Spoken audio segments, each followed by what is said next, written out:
শরীয়তপুরে Facebook স্ট্যাটাসকে কেন্দ্র করে সংঘর্ষ, শতাধিক ককটেল বিস্ফোরণ। এদিকে দুই ভাইকে পিটিয়ে হত্যার জেরে উত্তপ্ত ফরিদপুর, 4 প্লাটুন বিজিবি মোতায়েন। জানাবো ভুল কৌশলের মাসুল গুনছে আওয়ামী লীগ। আরো জানাবো ঘন ঘন লোডশেডিং, পানির অভাবে ধান খেতে ফাটল। এবং সর্বশেষে জানাবো মিয়ানমারে কারাভোগ শেষে দেশে ফিরলেন 173 বাংলাদেশি। এতক্ষণ শুনলেন সংবাদ শিরোনাম, এবারে বিস্তারিত।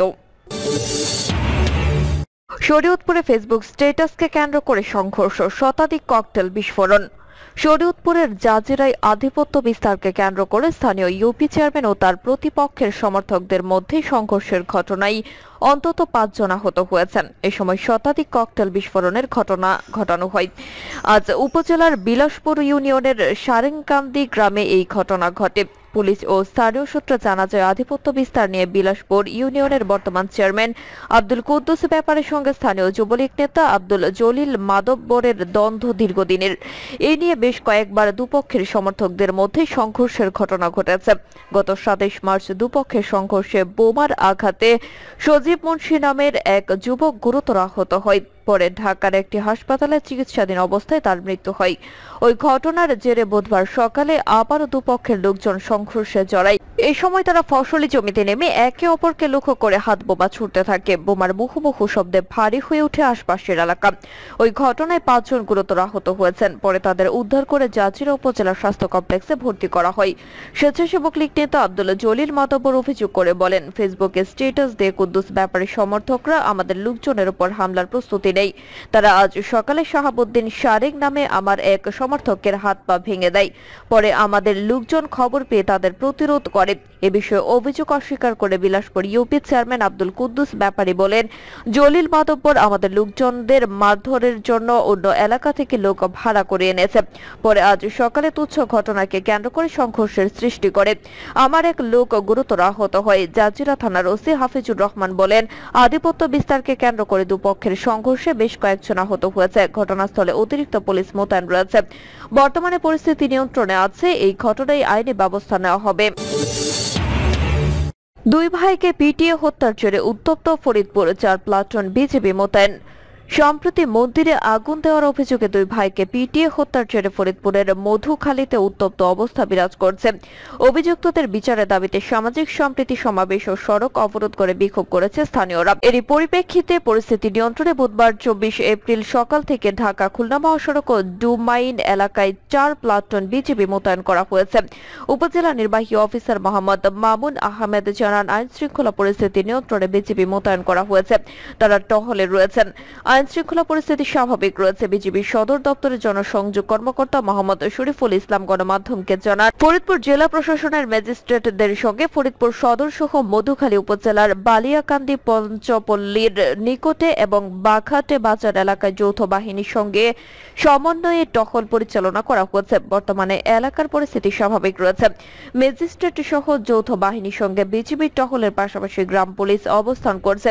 পুলিশ সুপার মোর্শেদ আলম সাংবাদিকদের জানায়, এই ঘটনায় মঙ্গলবার 8 জনকে আটক করা হয়েছে। এর আগে উক্ত ঘটনার সঙ্গে জড়িত 4 জনকে গ্রেফতার করা হয়। তাদের মধ্যে 2 জন আদালতে 164 ধারায় জবানবন্দি প্রদান করে। উল্লেখ্য, গত 18 এপ্রিল রাতে ফরিদপুরের মধুখালী উপজেলার কৃষ্ণনগর গ্রামে একটি কালী মন্দিরে আগুনের ঘটনা ঘটে। এতে মন্দির সংলগ্ন প্রাথমিক বিদ্যালয়ের টয়লেট নির্মাণ কাজের নির্মাণ শ্রমিকদের সন্দেহ করে মারধর শুরু করে কয়েক তরুণ। পরে উত্তেজিত এলাকাবাসীকে জানানো হয়, তারা মন্দিরে আগুন দিয়েছে। এই ঘটনায় সহোদর 2 ভাই আরশাদুল ও আশরাফুলের নিহত হন। তবে পুলিশ জানিয়েছে, মন্দিরে আগুন দেওয়ার ঘটনায় শ্রমিকদের কোনো সংশ্লিষ্টতা পাওয়া যায়নি। এই ঘটনাকে কেন্দ্র করে মঙ্গলবার সকাল থেকে বিক্ষোভ ও সড়ক অবরোধ করে কয়েক হাজার মানুষ। এক পর্যায়ে পরিস্থিতি অস্বাভাবিক রূপ নেয়। নিয়ন্ত্রণে হিমশিম খায় প্রশাসন। রাস্তায় গাছের গুঁড়ি ও ট্রায়ার চালিয়ে বিক্ষোভ করতে থাকে। পরে দীর্ঘ 7 ঘন্টা পর বিকেল 4টার দিকে পরিস্থিতি নিয়ন্ত্রণে আনে পুলিশ। এ সময় পুলিশের ছোড়া গুলি ও টিয়ারশেল কমপক্ষে 15 জন বিক্ষোভকারী আহত হন। ভুল কৌশলের মাসুল গুনছে আওয়ামী লীগ। দলীয় সিদ্ধান্ত মানেননি তৃণমূল আওয়ামী লীগের অনেক নেতাকর্মী। প্রথম ধাপের উপজেলা পরিষদ নির্বাচনে আওয়ামী লীগ সভাপতি প্রধানমন্ত্রী শেখ হাসিনার কঠোর নির্দেশনার পর নির্বাচনে মাঠ থেকে সরেননি স্থানীয় এমপি মন্ত্রীর পরিবারের সদস্য ও স্বজনরা। সোমবার প্রথম ধাপের উপজেলা পরিষদ নির্বাচনের মনোনয়নপত্র প্রত্যাহারের শেষ দিনেও তারা মনোনয়নপত্র প্রত্যাহার করেননি।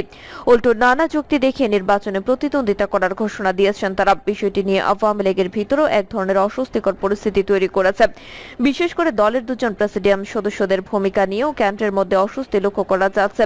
কঠোর নির্দেশ দেওয়ার পরেও কেন মনোনয়ন প্রত্যাহার করা হলো না, এ নিয়ে দলের মধ্যে চলছে নানা রকম আলাপ আলোচনা। রাজনৈতিক বিশ্লেষকরা বলছেন আওয়ামী লীগের অতীতে নেওয়া কিছু সিদ্ধান্ত বা ঘটনার জন্য দায়ী হতে পারে।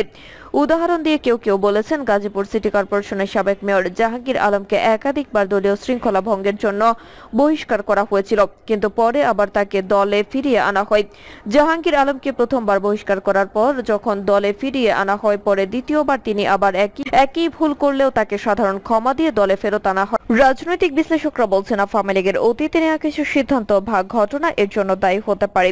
উদাহরণ দিয়ে কেউ কেউ বলেছেন গাজীপুর সিটি কর্পোরেশনের সাবেক মেয়র জাহাঙ্গীর আলমকে একাধিকবার দলীয় শৃঙ্খলা ভঙ্গের জন্য বহিষ্কার করা হয়েছিল, কিন্তু পরে আবার তাকে দলে ফিরিয়ে আনা হয়। জাহাঙ্গীর আলমকে প্রথমবার বহিষ্কার করার পর যখন দলে ফিরিয়ে আনা হয়, পরে দ্বিতীয়বার তিনি আবার একই ভুল করলেও তাকে সাধারণ ক্ষমা দিয়ে দলে ফেরত আনা হয়। বিষয়টি সে সময়ে আওয়ামী লীগের অনেক তৃণমূল নেতাকর্মীরাই ভালোভাবে নেয়নি। রাজনৈতিক পর্যবেক্ষকরা বলছেন মেয়র জাহাঙ্গীরের মতো একাধিক ঘটনা অতীতে আওয়ামী লীগ ঘটিয়েছে। ফলে নেতাকর্মীদের মধ্যে এক ধরনের ধারণা তৈরি হয়েছে যে প্রথমে দল তাদেরকে বহিষ্কার করলেও পরে তারা সাধারণ ক্ষমা পেয়ে আবার দলে ফেরত আসার সুযোগ পাবেন। আর সে কারণে দলের নির্দেশনা থাকলেও সেটা অমান্য করে তারা উপজেলা নির্বাচনে প্রার্থিতা প্রত্যাহার করেননি বলে মনে করেছেন রাজনৈতিক বিশ্লেষকরা। তাছাড়া স্থানীয় রাজনীতিও নিয়ন্ত্রণ করে এমপিরা। সেখানে এমপিরাই যখন তাদের পরিবারের সদস্য ও স্বজনদের মনোনয়ন দিচ্ছেন, তাহলে তো কোনো কথাই নেই। অতীতে আওয়ামী লীগ শৃঙ্খলা ভঙ্গের জন্য কঠোর পদক্ষেপ নিলে দলের চেইন অব কমান্ড এভাবে ভেঙে পড়তো না। আওয়ামী লীগকে এখন ভুল কৌশলের মাসুল গুনতে হচ্ছে। এ ব্যাপারে আওয়ামী লীগের যুগ্ম সাধারণ সম্পাদক আহমদ বাহাউদ্দিন নাসিম বলেন, দলীয় নির্দেশনার পরও যেসব এমপি মন্ত্রীর আত্মীয় স্বজনরা নিজেদের মনোনয়নপত্র প্রত্যাহার করেনি, তাদের নির্বাচন থেকে সরে যাওয়ার সময় কিন্তু এখনো শেষ হয়ে যায়নি। আমরা বিশ্বাস করি দলীয় নির্দেশনা মেনে তারা নিজেদের প্রার্থিতা প্রত্যাহারের ঘোষণা দেবেন। তবে কেউ যদি শেষ পর্যন্ত দলীয় নির্দেশনা না মানেন, তাহলে অবশ্যই দল তাদের বিরুদ্ধে সাংগঠনিক ব্যবস্থা গ্রহণ করবে। দলের নিয়ম নীতি ও গঠনতন্ত্র অনুযায়ী তাদের এমপি মন্ত্রীদের আত্মীয়দের বিরুদ্ধে সাংগঠনিক ব্যবস্থা নেওয়া হবে। এটাই আওয়ামী লীগের দলীয় সিদ্ধান্ত। তিনি আরো বলেন, কেউ যদি জাহাঙ্গীর আলমের বিষয়টি থেকে অনুপ্রাণিত হন, তাহলে তিনি ভুল করেছেন। এরা অচিরেই রাজনীতিতে হারিয়ে যাবে। দলের সিদ্ধান্ত লঙ্ঘন করে বা গঠনতন্ত্র উপেক্ষা করে কেউ এখন পর্যন্ত রাজনীতির চরম শিখরে বা পৌঁছাতে পারেনি। বরং যিনি দলের প্রতি অবিচল থেকেছেন, দলের সিদ্ধান্তকে মান্য করেছেন, দলের আদর্শ থেকে বিচ্যুত হননি, তারা ধাপে ধাপে রাজনীতিতে উন্নতি করেছেন এবং দেশের জন্য অবদান রাখতে পেরেছেন, জনগণের নেতাতে পরিণত হয়েছেন, রাজনীতিতে অমরত্ব লাভ করেছেন। ঘন ঘন লোডশেডিং, পানির অভাবে ধান খেতে ফাটল। যেদিকে চোখ যায় শুধু বোরো ধানের ক্ষেত, তবে কয়েকদিনের তীব্র দাবদাহ ও লোডশেডিং এ ধান খেতে পানির অভাবে দেখা দিয়েছে ফাটল। এতে দুশ্চিন্তায় পড়েছেন কৃষকেরা। জামালপুরের মেলান্দহ উপজেলার ঘোষেরপাড়া ইউনিয়নের ছবিলাপুর এলাকার ধান খেতে পানির অভাবে ফাটল ধরেছে। কৃষকেরা বলেছেন, গত 2 সপ্তাহ ধরে তাপমাত্রা বেড়েছে, সেই সঙ্গে হচ্ছে ঘন ঘন লোডশেডিং। ফলে বোরো ধান খেতে মোটর দিয়ে পানি দেওয়া যাচ্ছে না। 24 ঘন্টার মধ্যে 20 ঘন্টা লোডশেডিং থাকে। ধান খেতে পানি দিতে না পারায় ক্ষেত শুকিয়ে গেছে। 4 থেকে 5 দিন আগে থেকেই তাপমাত্রা বেশি থাকায় এখন ফাটল ধরেছে। এখন ধানের শীষ বের হওয়ার সময় খেতে পানি না দিলে ক্ষতি হয়ে যাবে। উপজেলা ঘোষেরপাড়া ইউনিয়নের ছবিলাপুর এলাকায় সরেজমিনে গিয়ে দেখা যায়, যেদিকে চোখ যায় শুধু সবুজের সমারোহ। মাঠ জুড়ে সবুজ ধান খেত, কিন্তু ঠিকমতো বিদ্যুৎ না থাকায় খেতে পানি দিতে না পারায় ক্ষেত শুকিয়ে গেছে। 4 থেকে 5 দিন ধরে যেসব জমিতে পানি দেওয়া হয়নি, এসব জমি ফাটল ধরেছে। মেলান্দ কৃষি অফিস সূত্রে জানা গেছে, উপজেলার বোরো ধান চাষের লক্ষ্যমাত্রা নির্ধারণ করা ছিল 20,250 হেক্টর জমি। বোরো ধান চাষ হয়েছে 20,150 হেক্টর জমিতে। লক্ষ্যমাত্রা নির্ধারণের চেয়ে 100 হেক্টর জমিতে বোরো ধান চাষ কম হয়েছে। ছবিলাপুর এলাকার কৃষক জহুরুল ইসলাম বলেন, রাত দিন মিলে সর্বোচ্চ 4 থেকে 3 ঘন্টা কারেন্ট থাকছে। দিনের বেলায় সর্বোচ্চ 1 ঘন্টা আর রাতের বেলায় 2 থেকে 3 ঘন্টা কারেন্ট থাকে। যতক্ষণ কারেন্ট থাকে ততক্ষণ সর্বোচ্চ 2 বিঘা জমিতে পানি দেওয়া যায়।